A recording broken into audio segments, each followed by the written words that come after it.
Hello guys, कैसे हैं आप लोग। तो जैसे कि आप जानते हैं कि सर्दियां स्टार्ट हो चुकी हैं, इसके साथ साथ वीकेंड भी आ गया है। तो विंटर्स वीकेंड और एक अच्छी सी थ्रिलर मूवी, ये कॉम्बिनेशन पूरे वीकेंड को बढ़िया बना देता है। और ऐसी ही एक मूवी रिलीज हुई है हमारे box office saviour Kartik Aryan की, नाम है फ्रेडी। दिल थाम के बैठ जाइए क्योंकि मैं आपको एक्सप्लेन करने वाला हूँ फ्रेडी की पूरी कहानी with twist and turn. So without any further delay चलिए स्टार्ट करते हैं। तो ये कहानी स्टार्ट होती है एक रेस्टोरेंट के सीन से, जहाँ पे फ्रेडी बहुत ही नर्वसली बैठा हुआ है एक लड़की जिससे उसका कांटेक्ट शादी.com पे हुआ था। तो वो डेस्परेटली वेट कर रहा है उस लड़की से रियल लाइफ में मिलने के लिए। To take the things forward, Freddy का बिहेवियर थोड़ा सा अजीब है क्योंकि जब यहाँ पे वो लड़की आती है तो वो कुछ ज्यादा ही नर्वस होने लगता है, पानी का ग्लास गिरा देता है, अजीब सी बातें करने लगता है। वो लड़की एकदम से ऑफेंड हो जाती है जब फ्रेडी बार बार अजीब तरीके से उस लड़की की क्लीवेज पे स्टेयर कर रहा होता है। तो बेसिकली यहाँ पे पता लगता है कि कार्तिक आर्यन को कोई साइकाइट्रिक इशू है क्योंकि उसका बिहेवियर बहुत ही वियर्ड है।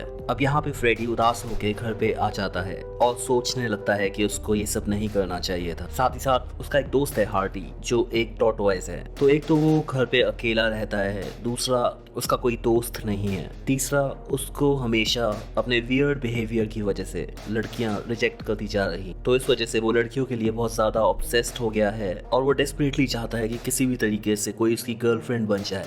अब नेक्स्ट सीन में दिखाते हैं कि वो अपने क्लिनिक में एक बच्चे का ट्रीटमेंट कर रहा है क्योंकि वो डेंटिस्ट है और बड़े अच्छे से ट्रीटमेंट कर रहा है। तो बेसिकली फ्रेडी की पर्सनैलिटी एक इंटेलिजेंट पर्सनैलिटी है, लेकिन साथ में वो बहुत ही वियर्ड है, जिसका रीजन उसका पास्ट है और वो क्या है ये आपको आगे पता चलेगा। अब यहाँ पे एक ऐसी सिचुएशन आने वाली है जिससे फ्रेडी की कहानी बिल्कुल बदल जाएगी। तो वो सीक्वेंस शुरू होती है एक शादी में जहाँ फ्रेडी गया हुआ है। ये शादी उसके कजन की है और उसका कजन उससे 6 साल छोटा है। तो यहाँ पे उसकी एक आंटी उसको बोलती है एज यूजुअल कि बेटा तू भी लड़की देख, तू भी शादी कर, क्या कर रहा है, इतनी एज हो रही है, आसपास लड़कियों से घुल मिल बातें कर। तो ये लेक्चरबाजी चल ही रही होती है। इतने में फ्रेडी की नजर पड़ती है एक बहुत ही ब्यूटीफुल लड़की पे जिसका नाम कायनास है। तो यहाँ पे आंटी बोलती है जाके बात करना उससे। तो फ्रेडी बहुत ही हिम्मत जुटा के उसके पास जाता है, लेकिन वो बात करना स्टार्ट ही करता है। इतने में एक आदमी आता है जिसका नाम रुस्तम है और वो अनफॉर्चुनेटली कायनास का शकी हस्बैंड है, अब्यूसिव हस्बैंड है। तो यहाँ पे जैसे ही वो फ्रेडी को कायनास से बात करते हुए देखता है तो एकदम से आके अपनी बीवी पे गुस्सा करता है और फ्रेडी को धक्का देता है और कहता है कि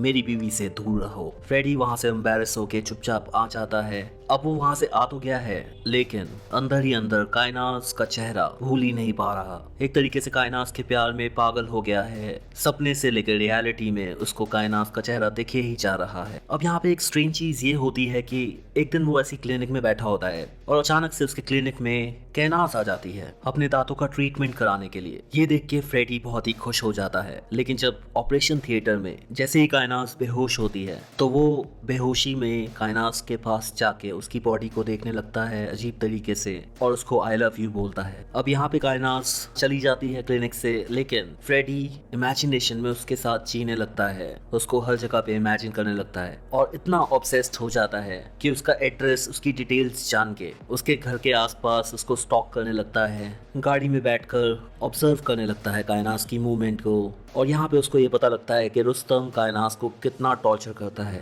कायनास पे हाथ उठाता है, मारता है, अब्यूज करता है। हेल्पलेस थका हारा फ्रेडी घर पे आता है, उदास होके सोता है और सपने में उसको बचपन की यादें आने लगती हैं जो कि टॉर्चर से भरी हुई हैं। उसने अपने माता पिता को लड़ाई करते हुए देखा था। अकेलेपन, बचपन के दर्द और कायनास से एक तरफा प्यार, ये सारी चीजें फ्रेडी हैंडल नहीं कर पा रहा होता। धीरे धीरे फ्रेडी कायनास की केयर करने लगता है, कायनास भी उसको पसंद करने लगती है। अब धीरे धीरे करके कायनास अपने पति रुस्तम से छुपते छुपते फ्रेडी से रोज मिलने लगती है, उसके साथ काइंड ऑफ डेट पे जाने लगती है। फिर आती है वो romantic movement, the kissing scene, जहाँ पे फ्रेडी फाइनली हिम्मत करता है और मूवी देखते हुए कायनास को किस कर देता है। यहाँ पे कायनास भी उसके इमोशंस में आके उसको किस करती है, लेकिन उठ के चली जाती है। अब फ्रेडी जब अगली बार कायनास से मिलता है तो देखता है उसके चेहरे पे बहुत सारे ब्रूजेस हैं, चोट लगी हुई है कायनास बहुत परेशान है अपने पति से। इस दर्द को देख के फ्रेडी कायनास को कहता है कि तुम मुझसे शादी क्यों नहीं कर लेती। इस पर कायनास कहती है कि मैं भी करना चाहती हूँ लेकिन मैं मैरिड हूँ,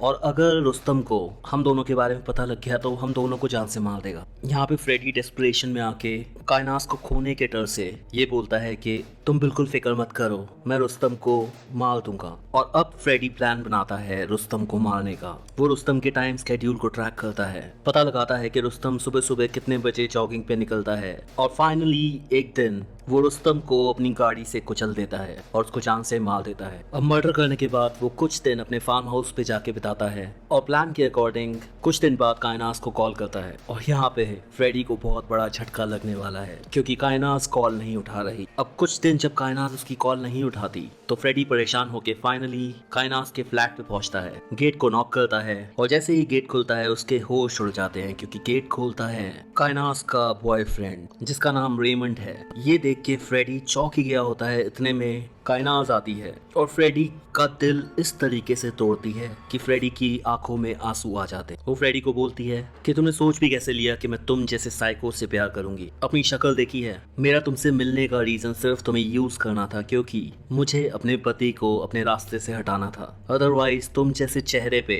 मैं थूकू भी ना। जब भी मैं तुम्हें किस करती थी तो मुझे उल्टी आती थी। ये सब सुन के फ्रेडी का दिल टूटता ही नहीं मर जाता है। यहाँ पे फ्रेडी की आंखों में आंसू आते हैं, वो गुस्से में तड़पने लगता है। दोनों मिलके फ्रेडी को धमकी देते हैं कि अगर आज के बाद उसने कायनास को मिलने की कोशिश करी तो वो पुलिस को बता देंगे कि रुस्तम को फ्रेडी ने मारा है। कायनास पुलिस को ये बताएगी कि फ्रेडी शुरू में उसको स्टॉक करता था, व्हाट्सएप पे कॉल करता था, व्हाट्सएप पे चैट भेजता था, और उसके पति रुस्तम ने उसको रोकने की कोशिश करी तो फ्रेडी ने पागलपन में रुस्तम को जान से मार दिया। ये सुन के फ्रेडी घबरा जाता है और चुपचाप अपने घर वापस आ जाता है। घर पे आके सुबह सुबह के रोने लगता है। तो अब कायनास ने ये सब क्यों करा? उसकी नजर थी रुस्तम के रेस्टोरेंट पे। कायनास अपने पति की दौलत और उसका रेस्टोरेंट हासिल करने के लिए किसी भी हद तक जा सकती थी और इसके लिए उसने बकरा बनाया फ्रेडी को। अब यहाँ पे फ्रेडी बर्दाश्त नहीं कर पाता कि उसको किस तरीके से यूज किया गया और उसको लेना है कायनास से और रेमंड से बदला अपनी ह्यूमिलिएशन का,